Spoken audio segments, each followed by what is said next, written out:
I hear it often said that human beings are so small, we're literally specks on a slightly larger speck traveling around the galaxy. We are so small and unimportant. Why in the world would God be so bothered with us if he was real? First of all, we're as big as we are small. You might say that you could go outwards infinitely and we get very small, but you could also go inwards just as much as you go outwards. God had to make us some size, so between 4'5" and 7'5" probably seems as appropriate as any. Secondly, since when has size meant important or even complex? We know through science that the more you break down smaller things, things are still complex. They're not unimportant, they're not trivial. So I'm not so sure where atheists are getting the idea that because we're small, we are unimportant or not valuable. And thirdly, this is another categorical mistake. You're picturing God as this huge cosmic bully that goes around different galaxies looking for things to like and dislike.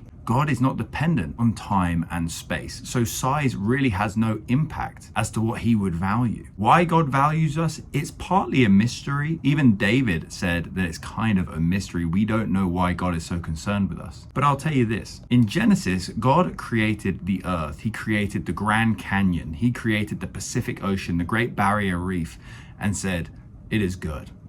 But when he created us, he said, it is very good. Whatever anybody tells you, you are of value. God was intentional in your creation. You were created fearfully and wonderfully for his good pleasure. You are important, you do matter. And being small compared to the rest of the universe really has no bearing on that whatsoever. You are of spiritual value, and you've been given that value by the God of the universe, the creator of all things, who is the only one who can justly appraise value of such creation.